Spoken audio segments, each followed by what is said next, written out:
Yeah, thanks for coming everyone. Really appreciate it. Once again, our man, JBP, has delivered a smackdown. So it's time to optimize our video title to get the most views. So we've got the template, okay? Jordan Peterson destroys blank adjective, blank noun, fill as needed. I've been thinking, this destroys, it's a bit generic. Let's right click synonyms, okay? Got demolish, Jordan Peterson defeats, Jordan Peterson decapitates. I find that Professor Peterson is more charitable than these titles tend to give him credit for. Oh yeah, perfect. Jordan Peterson devours silly communist.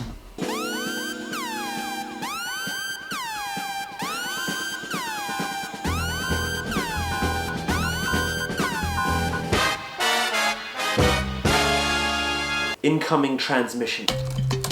HQ, we have a pernicious accusation being fronted at JPP right now. So we need backup, requesting backup. I need to understand what's going on. A lot of the following are pretty angry people, and as evidenced by the attacks on everybody who says anything bad about Jordan. I wrote this article because I know reasonable people who think there's nothing wrong with Jordan. They've seen him once or they've read part of the book. Nani? And I thought it was important for people to have a broader picture of Jordan. There are many different Jordans.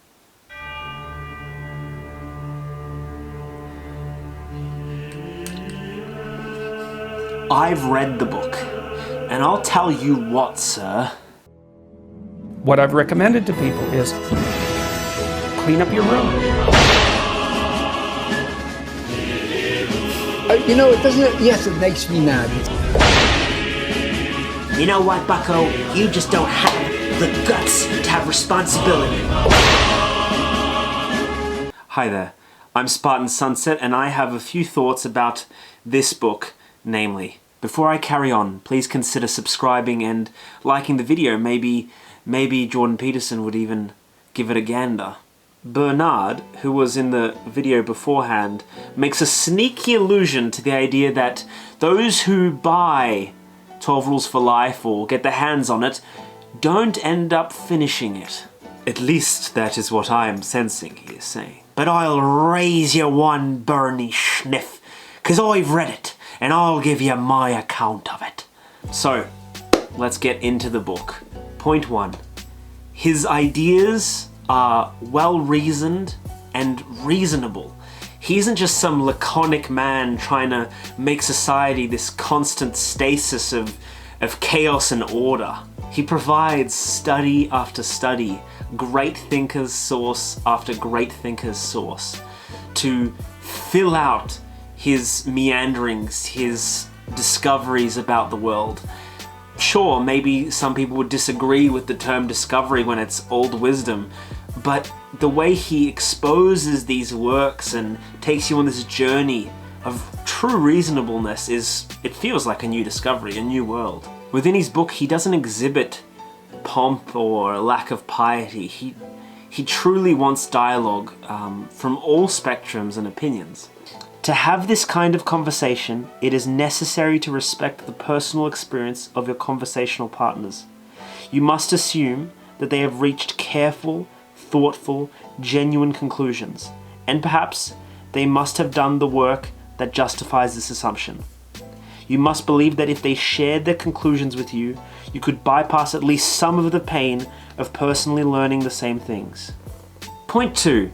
I found his book to be inspirational, but in a way that's different from other self-help books I've experienced, or different speakers that I've experienced. Sometimes when I personally look into speakers like Tony Robbins, Gary Vee, it seems to me that their inspiration, in a way, and in a very useful way, is like a firecracker, a firework, a rocket, a missile. It just infuses you with this energy, this fire that just cannot be contained, that must go, that must move, that must succeed, that believes in oneself. But within this book, I found something different. Within this progression, rule after rule, I found that this book was inspirational like a fireplace. It grows and warms the room, and it warmed my heart and it warmed my mind to the point where it was malleable enough to accept these key things, like taking responsibility for yourself, like not lying, like understanding the beauty of one's place in society, like being able for children to be free and yet develop to be acceptable and thriving adults. These messages have lasted and taken fruit and yield somewhat in my life, and I hope they continue to. I never thought that I would be approaching this book, and it made me feel slightly more equipped to maybe one day be a father.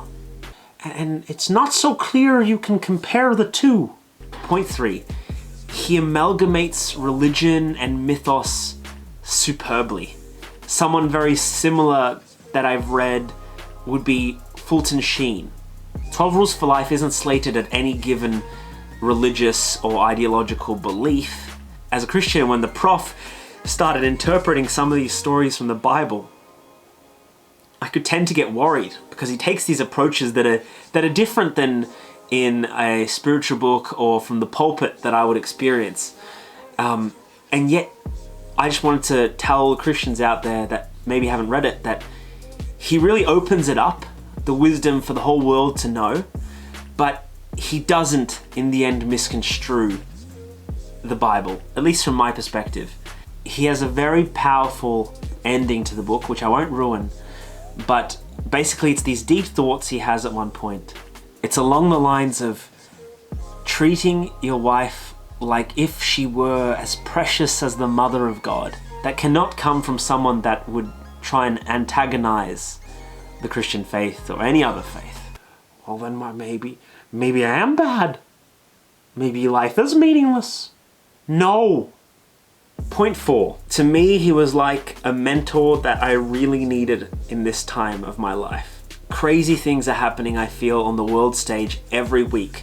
Confusing things. And he brings together this narrative, this study, this semi-epic, and becomes almost like a mentor figure, a father figure in this world. And many of us have these figures in our lives. I definitely do. But Jordan Peterson truly supplemented this gap within this book. Once I finished this book, I didn't lose the desire to watch Jordan Peterson videos. I can't see that ever disappearing. I think it did lessen that desire because it's such a good bloody summary of his thoughts. It would. But that's not what I'm saying. I'm not saying that. I'm not saying that.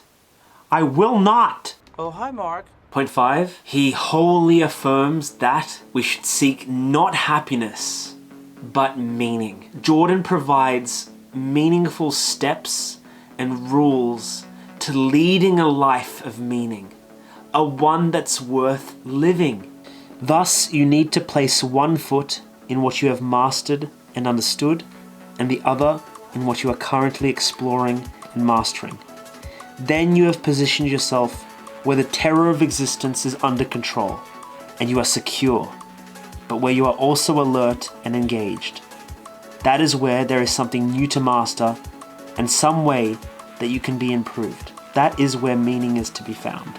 It's gone too far. That is the line. What is the line? I would really love it if you subscribed. That'd be really fantastic. And yeah, I'll see you around. Well, if you're surfing, you don't confuse yourself with the wave. The wave.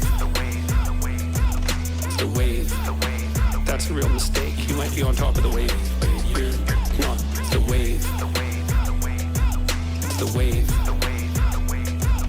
The wave.